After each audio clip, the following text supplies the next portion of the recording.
Welcome to another session.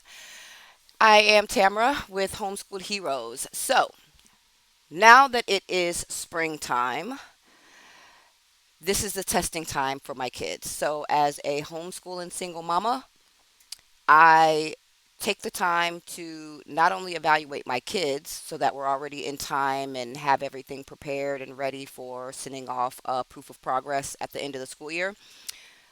This is a time where I also evaluate myself. And you're going to have to excuse me because when I record, my kids are just going to walk in. So that's what you're just going to have to get used to. Sorry for that interruption, but that's my life. My daughter could not find her Hershey's bar, even though it was right there in front of her in the bag. So, anyway, as I was stating, during this time, I don't just evaluate my kids. This is the time where I also evaluate myself as a homeschool parent and grade myself on my progress, how well I think I'm doing. And it's about setting certain expectations and parameters for myself and my kids every year. So I do grade it on different scales. It's based on so many different factors. Like in this case, I should not have said so many different factors. That's not true. It's based on a specific set of factors. One of them being the main one being how much time I'm able to spend with my kids per day, per week, per month, and then throughout the whole school year as a collective. I weigh that. As of right now, because I've had to work a lot this past year, we've had some changes. Things have been going on with the economy financially. And again, I am a single mom. So when I don't work, my kids don't eat. So I've had to increase the amount of time that I've been working. So when it comes to the spending quality time with my kids, I would have to, and here's the thing about grading yourself. This isn't a time to put yourself down. It's not a time to criticize yourself. It's just an open, honest reflection to see what you wanted to do, what went wrong, what factors played a role into what went wrong, and trying to plan and think ahead with regards to how can I change some of these things in the future and make it work for me? How can I find that work life family love balance? How can I make sure that I'm winning and succeeding based off of my standards, not the world standards? Because again, I can't stress this enough to all my homeschool parents. You're not playing by the world's rules, you're playing by your rules. This is about what you are sculpting and what you are deciding. And so in this particular case, I know that I can't base it off of what other parents are doing. I can't base my success off of what other parents think. I could care less what they think. This is my house. They're not paying any of your bills, so you don't need to be worried about what they have to say about you and how you homeschool or what your methods are or your methodology. Who cares what they think? They need to worry about their house and their kids. When it comes to you and you measuring your success, do not use this as a time to beat yourself up, please. Just use it as a moment to honestly reflect on the things you did well and the things that you could have done better. That's all this is. When I do this evaluation for myself every year, it's about okay, what kind of went left this year and how can I fix it next year? So, like I said, when it came to spending the quality time with the kids, that was not happening the way it was in prior years. And I saw the effect it had on my kids. I really did. I saw how much they were missing me because I was working 12-hour days and it, I really had to make that decision of like, you know what? Okay, how do I balance this? Okay, I'm going to go out and work really, really early in the mornings while they're still sleeping. So that way, by the time they wake up, they still have me. It's things like that. But I didn't get to that conclusion until I had to go through all of the pains of not being with my kids and missing my kids and having them miss me and realizing like, wait a minute, Tamara, their homeschool is suffering this year because you're not spending as much time with them. You're just kind of giving them the assignments at night. And that wasn't the vision that I ever had for our homeschooling journey. So that was the first factor, is how much time I'm able to spend with the kids. The second factor is, again, I do have a curriculum. I do have like a base K through 6 subject guide, learning guide, like the key points of what they should be learning under each subject for each grade. I have that. I share it with you guys. You can download it as a free downloadable. Shout out to my mom because I got it from her. It was from her retired teaching days. So, with my daughter being in third grade, about to go to fourth, and my son being in the fifth grade, about to go to the sixth grade, I was like, nah, I don't really feel like we've gotten as far into the subject matter as we should have.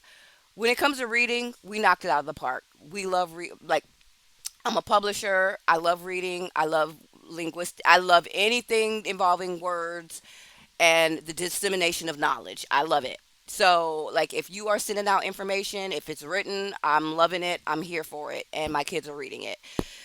So we knocked it out of the park when it came to reading, but there were other things that I was like, oh, I in math, oh, in science, this is what they should have been kind of getting into. Oh, I didn't realize in social studies, this is what they should have been doing. Oh, I didn't.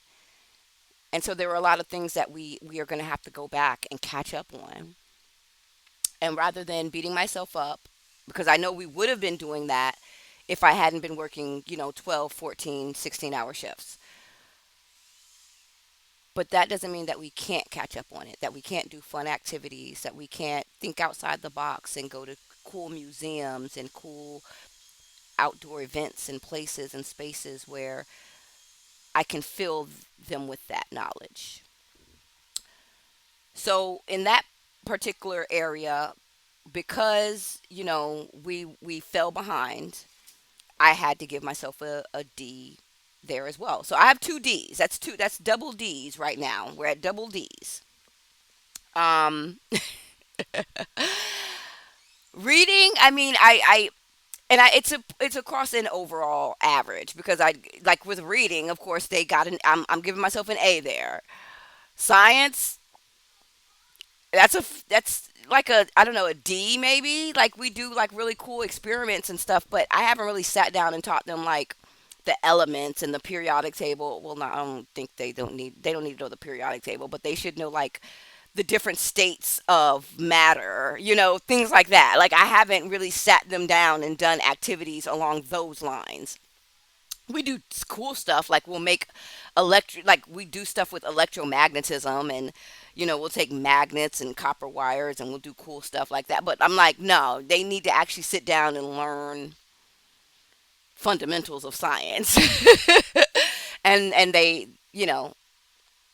hadn't, and that's on me. I take that, but it doesn't mean that I can't get them to where they need to be. It doesn't mean that I don't have the time to. What are we doing here? Like, of course, it's not like I've got a school system breathing down my neck saying, "Hey, if these kids can't recite the four, states of matter in the next 2 weeks, it's a wrap. They've got to go back to public school." Like, no, like as long as you know what they need to know, you can always go back and catch them up. And that's why I can't stress enough that the K through 6 curriculum guide that we have up on our site as a free download is, get it, download it. Like I said, it's free. It's I don't know how, like, if they have more that are up to date now. If you find a more up to date one, feel free to share it. I'll take it. But I'm just saying, based off of what's in that list, that was everything I needed to know. I was like, okay, we're good. We're good to go. I use this as my roadmap. The other grading scale that I use for myself, and how successful we've been in homeschooling, is how many people or groups or networks or events have we connected with, like the social aspect of it.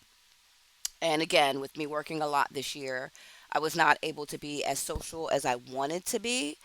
I wasn't able to get the kids out into programs like I wanted, but I did make a vow to myself. I jotted down a whole lot of different databases and resources for where I can find programs. And as of right now, I'm loving what the Croc Center, which is it's a local community center in my area, what they're offering. And then there's this other site called My Active Child, which is for like events all throughout Hampton Roads, the area I live in Virginia. Um, it's just good because I don't have to do the work that they've already done. Like they've done the work for me to say, hey, these are the people and spaces and places out there. And then you can go on Facebook. Like I go on Facebook and I find different events. There's one that we're definitely going to in April that looks like it's going to be so much fun. Um, a lot of like just like cool homeschool parents. Like it just looks like my type of vibe. Like they look like they like to have fun. They want to dance. They want to just like it. I'm very excited about this event. Um, but there, I gave myself a full on fail. That's the first time I gave myself a F. We are usually really, really good with going to different events, meeting different people. The only thing I think they've been in was my daughter was in STEM.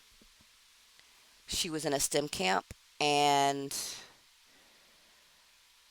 I had her in this online math course called Moonpreneur, and she didn't really seem to like it. She didn't really seem to like vibe with it, but I don't think that she really got out of it what she want. What I don't. I know she didn't get out of it what I wanted her to get out of it because she was only in like two of the classes, and it was like a 6 week course. So that was money wasted, by the way. As for my son, he did a lot of therapies, and that was kind of it. Like we did social stuff through the Leaders in Literacy program. Shout out to the Four Kids Center for hosting us. The Little Readers program, they got to meet some kids there. That was cool. But beyond that, I gotta give myself an F. I know other people will be like, Tamara, give yourself a D, but I know what I wanted for the kids and I know what I wanted them to do. And I was like, no, this is a fail. This year's a fail. I need to put them in more programs where I can have time to myself and that they are used to being away from me a little bit, even if it's for an hour. Like they have to get used to mommy dropping them off and them acting right with somebody else without mommy having to supervise them and then knowing mommy's going to come and pick them up. So I did make a promise that once a month, every month, like at the beginning of the month, I am going to pour through all of my resources and I will plan out for the following month at least four activities for the kids. And I'm not sure how I'm going to divvy that out. Maybe like two for my daughter, two for my son. But I do know that every month, at the beginning of the month, like clockwork, I'm going to sit down. So, like right now, I've already started mapping out things for April. We're good for April. April comes, April 1st, we're going to map out everything that we're going to do for May, and so on and so forth. I feel like